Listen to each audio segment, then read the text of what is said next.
আসসালামু আলাইকুম। ক্লাস 7-এর সুপ্রিয় শিক্ষার্থীবৃন্দ, লার্নিং উইথ প্রিয়ার পক্ষ থেকে তোমাদেরকে স্বাগত জানাচ্ছি। আমরা আজকে আলোচনা করছি তোমাদের ইউনিট 1-এর লেসন 4 থেকে, এবং তোমাদের পেজ নং হচ্ছে 5। আর এই লেসনটার নাম হচ্ছে ইন দ্য স্ট্রিট। এখন দেখো, স্ট্রিট মানে হচ্ছে রাস্তা, অর্থাৎ রাস্তা কেন্দ্রিক একটা সিচুয়েশন এখানে তৈরি হয়েছে, বা কয়েকটা কি বলা যায়, কনভারসেশন বা ডায়লগ তৈরি হয়েছে, সেগুলাই আমরা একটু দেখব। এবং এখানে একটা কিওয়ার্ড দেওয়া আছে, সেই কিওয়ার্ডটা হচ্ছে ক্রস রোডস। কিওয়ার্ড মানে হচ্ছে মূল শব্দ, আর ক্রস রোডের বাংলা অর্থ হচ্ছে চৌরাস্তা। অর্থাৎ যে রাস্তায় চারপাশ থেকে আরও ছোট ছোট অনেকগুলো রাস্তা এসে সংযুক্ত হয়েছে, সেটা হচ্ছে চৌরাস্তা। যেমন ধরো, সামনে থেকে একটা আসলো, বা এদিক থেকে একটা আসলো, ডান থেকে একটা আসলো, বাম থেকে একটা আসলো, এই যে মাঝখানে যে জায়গাটা, সেটাকে আমরা বলছি হচ্ছে চৌরাস্তা। ঠিক আছে? আচ্ছা, এরপর দেখো আমাদেরকে এখানে কি বলেছে। এখানে বলেছে লিসেন অ্যান্ড রিড। লিসেন মানে হচ্ছে শুনো, আর রিড মানে হচ্ছে বলো। অর্থাৎ তোমাদের কাজ হচ্ছে প্রথম তোমরা শুনবে, তারপর তোমরা বলবে। ওকে, আমরা এখানে একটা ক্যারেক্টার পাচ্ছি, সেই ক্যারেক্টারের নাম হচ্ছে আসিফ। আসিফ বলছে এক্সকিউজ মি। এক্সকিউজ মি মানে হচ্ছে অপরিচিত কাউকে যখন আমরা সম্বোধন করি, সেক্ষেত্রে আমরা এক্সকিউজ মি বলি। এটার বাংলা অর্থ নর্মালি বলা হয় কি, মাফ করবেন, হ্যাঁ, এরকম। কিন্তু আমরা অপরিচিত কাউকে দেখলে হ্যালো কিন্তু বলি না নর্মালি। হ্যালো আমরা আমাদের পরিচিত জনদেরকে বলে থাকি যে হ্যালো অর হাই, হ্যাঁ। কিন্তু যখন তুমি অপরিচিত কারোর কাছ থেকে কোনো ধরনের সাহায্য নিতে যাবে, বা কারোর সাথে কোনো কারণে কথা বলতে চাইবে, তখন এই এক্সকিউজ মি শব্দটা ব্যবহার করবে, যার বাংলা অর্থ হচ্ছে মাফ করবেন, হ্যাঁ। অর্থাৎ যদি কিছু মনে না করেন, এভাবেও আমরা কিন্তু বলতে পারি। এরপর দেখো কি বলছে, could you tell me the way to the railway station please. হ্যাঁ, অর্থাৎ আপনি কি দয়া করে রেলওয়ে স্টেশনে যাওয়ার রাস্তাটা আমাকে বলতে পারেন। অর্থাৎ দেখো, আসিফ হয়তোবা রেলওয়ে স্টেশনে যাবে, যেখানে আমরা দুটা ছবি দেখতে পাচ্ছি। এই ছবিতে যাকে দেখা যাচ্ছে সেই হচ্ছে আসিফ। তো সে হচ্ছে রেলওয়ে স্টেশনে যাবে, কিন্তু সে হয়তো রাস্তা চিনে না। সেজন্য এই যে পাশের যে মেয়েটাকে দেখা যাচ্ছে, তাকে হয়তো ডেকে বলছে যে যদি কিছু মনে না করেন, আপনি কি আমাকে রেলওয়ে স্টেশনে যাওয়ার রাস্তাটার কথা বলতে পারেন। তো তোমরাও তো এরকম যদি কোথাও যাও, কোনো কিছু যদি না চিনে থাকো, এরকম কিন্তু জিজ্ঞেস করে থাকো অপরিচিত কাউকে বা পথচারী কাউকে, তাই না?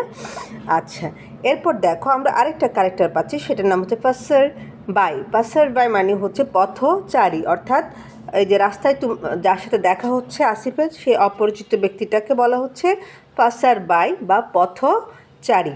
আমি একটু বাংলাটাও লিখে দিচ্ছি, দেখো, পথ চ আকার চা, র দীর্ঘিকার রি। ঠিক আছে? পথচারী। ওকে, এরপর দেখো এখানে বলছে ও it's not very far. Far মানে হচ্ছে দূরে, ভেরি মানে হচ্ছে খুব। অর্থাৎ এটা খুব একটা বেশি দূরে না। গো অ্যালং দিস স্ট্রিট। হ্যাঁ, গো অ্যালং মানে হচ্ছে সোজা যাও, দিস স্ট্রিট অর্থাৎ এই রাস্তা ধরে সোজা যান, and you will come to a big cross Rhodes.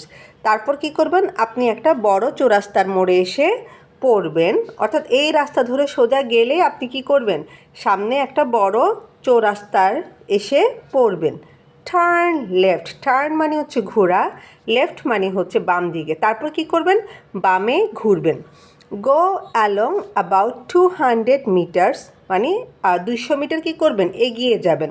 অর্থাৎ মেয়েটা বলছে, বা ফাসার বাই বলছে যে আপনি কি করবেন, সোজা যাবেন। সোজা গেলে কি হবে, একটা ক্রস রোডে এসে পড়বেন। তারপর হচ্ছে আপনি বামে ঘুরবেন, এরপর আরও 200 মিটার আপনি এগিয়ে যাবেন। ঠিক আছে? And you will see a tall building. তারপর কি করবেন, আপনি একটা বড় বিল্ডিং দেখতে পাবেন। গো ফাস্ট, ওই বিল্ডিংটাও অতিক্রম করে যাবেন। And the station is on the right. Right মানে হচ্ছে বাম পাশ, এবং ওই বিল্ডিংটা যখন সে পার হয়ে যাবে তার ঠিক ডান পাশে হচ্ছে কি স্টেশনটা। ঠিক আছে, তাহলে দেখো এই ডিরেকশানটা ফলো করেও কিন্তু তোমরা কি করতে পারো, তো তোমরা অন্য কাউকে হচ্ছে রাস্তা নির্দেশনা দিতে পারো, এবং তোমাদের এখানে এরকম আরও কিছু টাস্ক আছে নিচের দিকে, এই টাস্কগুলো তোমরা কমপ্লিট করতে পারবে এই ডায়লগগুলো অনুসরণ করে। ঠিক আছে, আচ্ছা দেখো এবার আসিফ কি বলছে, আমরা পরবর্তী পেজ অর্থাৎ নাম্বার 6 নাম্বার পেজে চলে যাচ্ছি। সেখানে এবার আসিফ বলছে গো অ্যালং মানে সোজা যাব, কাম টু ক্রস রোডস চৌরাস্তায় আসবো, টার্ন লেফট বামে ঘুরবো, গো অ্যাবাউট 200 মিটার্স মানে 200 মিটার যাব, টল বিল্ডিং লম্বা একটা বিল্ডিং দেখতে পাবো বা দালান দেখতে পাবো, স্টেশন অন দ্য রাইট ডান পাশে হচ্ছে স্টেশনটা। অর্থাৎ এই মেয়েটার যে ডিরেকশানগুলো দিয়েছে এইখানে ওই ডিরেকশানটা হচ্ছে আসিফ কী করছে, আসিফ হচ্ছে আবার একটু নিজে নিজে স্মরণ করার চেষ্টা করছে। আমাদের হয় না এরকম যে আমরা কোথাও যাচ্ছি, কারোর কাছ থেকে ডিরেকশানটা জেনে নিলাম যে কিভাবে যাব, হ্যাঁ ধরো তোমাকে বলে দিল যে এইভাবে যাবে, তো তখন কি হবে, তুমি নিজে নিজে আরেকটু মনে করার চেষ্টা করবে, তাই না? এরপর দেখো এবার পাসার বাই বলছে ইটস ওকে, হ্যাঁ ঠিক আছে। আচ্ছা, তো দেখো এখানে একটা নোট দেওয়া আছে, এই নোটে কি বলেছে সেটাও একটু আমরা দেখব। সেখানে বলছে excuse me is a polite way of drawing somebody's attention. Polite মানে হচ্ছে ভদ্র, ওয়ে মানে হচ্ছে উপায়, বা অনেকে রাস্তা বলে থাকো, এখানে আমরা উপায় বলবো। আর অ্যাটেনশন মানে হচ্ছে মনোযোগ, সামবডি মানে হচ্ছে যে কারো। অর্থাৎ এই এক্সকিউজ মি যে শব্দটা, এটা হচ্ছে যে কারোর মনোযোগ আকর্ষণের একটা ভদ্র উপায়। অর্থাৎ তুমি যখন কারোর কাছ থেকে কিছু জানতে চাইবে বা কারোর মনোযোগ আকর্ষণ করতে চাইবে, সেক্ষেত্রে তুমি এক্সকিউজ মি এভাবে করে শুরু করতে পারো। ঠিক আছে, এরপর দেখো এখানে বলছে it's okay, you can also say you are welcome.